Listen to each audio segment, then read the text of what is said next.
Vision 2030, madini ni maisha na utajiri. Mimi nakumbuka kipindi Nyangalata ndoo imeila, mtu wa kwanza kunipokea alikuwa ni yeye. Alinipokea vizuri na akanifundisha kazi. Kiukweli tumeondoka na mtu ambaye ni muhimu sana katika sekta yetu.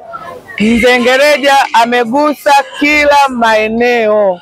Yaani hakuna sehemu hata kuuliza mtoto mdogo atakwambia Mzee Ngereja ni mtu, alikuwa ni mtu wa aina gani. Kiukweli tumepoteza mtu makini, tumepoteza mtu ambaye alikuwa ni muhimu sana katika tasnia yetu. Alikuwa ni mtu ambaye ukienda kwake alikuwa habagui. Yaani hata akikujua leo, yaani wewe ushakuwa ni wa kwake. Kwa hiyo alikuwa ni mtu ambaye alikuwa ni msaada wa wengi, vijana wengi, na ndio maana unaona msiba huu vijana wengi wametoka mikoa mbalimbali, wote amewagusa. Kiukweli tumeondoka na mtu ambaye yani tumeguswa kwa kweli. Sisi matarajio yetu ni kuchukua mema yake na kuyafanyia kazi, kwa sababu alikuwa ni mtu mwenye ushauri mzuri.